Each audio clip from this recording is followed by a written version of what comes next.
Assalamualaikum warahmatullahi wabarakatuh. Perkenalkan, nama saya Siti Aisyah. Saya dari kelas 2A Prodi Ekonomi Syariah.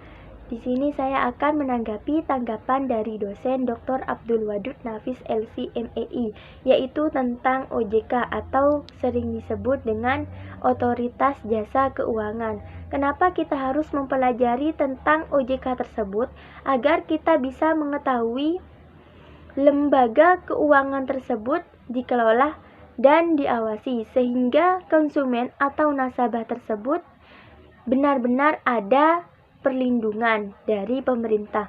Hal tersebut OJK atau pengelola keuangan yang harus kita pahami terlebih dahulu, yaitu pengertian OJK atau Otoritas Jasa Keuangan adalah sebuah lembaga negara yang memiliki fungsi dan tugas dalam penyelenggaraan sistem pengaturan dan pengawasan terhadap industri jasa keuangan secara terintegrasi.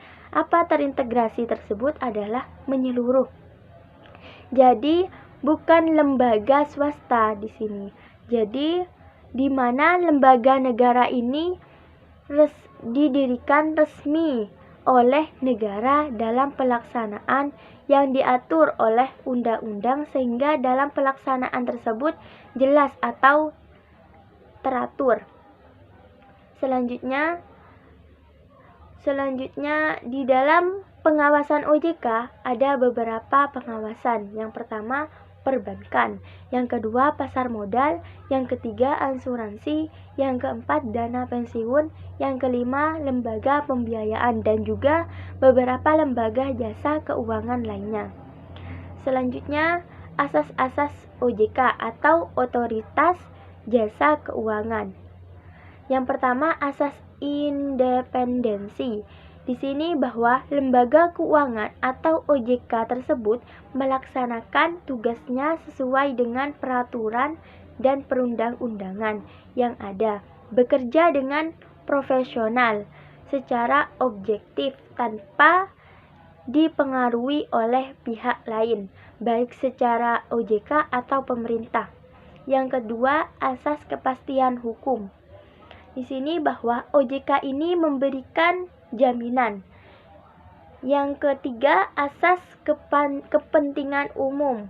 Baik pihak itu penyelenggaraan lembaga keuangan syariah atau nasabah, tidak hanya pihak-pihak tertentu, akan tetapi pihak semuanya. Yang keempat, asas keterbukaan. Bahwa OJK tersebut terbuka, apa wewenang mereka diberitahu. Jadi semuanya tersebut terbuka. Kebijakan-kebijakan peraturan dilakukan secara terbuka. Tidak semuanya harus terbuka, akan tetapi itu hanya beberapa orang tertentu saja. Yang kelima, asas profesionalisme. Jadi orang-orang yang terlibat di OJK ini mempunyai kemampuan tinggi atau kompetensi tinggi, baik dari pengawasan perundang-undangan atau manajemen atau juga akuntansi, dan bekerja secara objektif atau profesional. Yang keenam, asas integritas. Jadi orang-orang yang mempunyai jabatan di OJK itu adalah orang yang jujur, taat kepada peraturan, beretitut, dan juga bertanggung jawab. Yang ketujuh, asas akuntabilitas. Apa yang dilakukan itu melaksanakan dengan baik, terencana dengan baik, terdokumentasi dengan baik. Jadi ketika dimintai pertanggungjawabannya terlaksana atau mempunyai data yang cukup. Ada beberapa tugas OJK.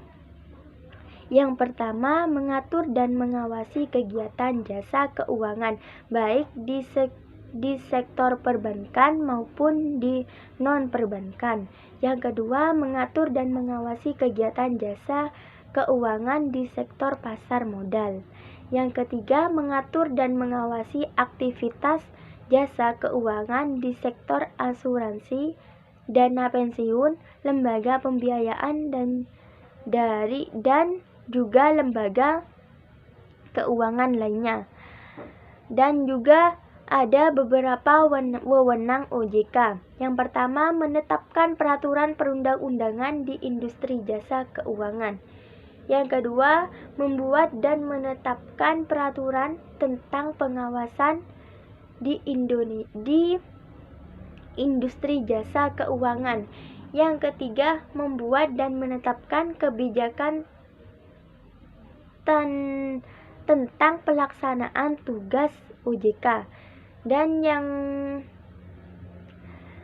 keempat, mengatur tentang tata cara penetapan pengelola statuler di lembaga jasa keuangan.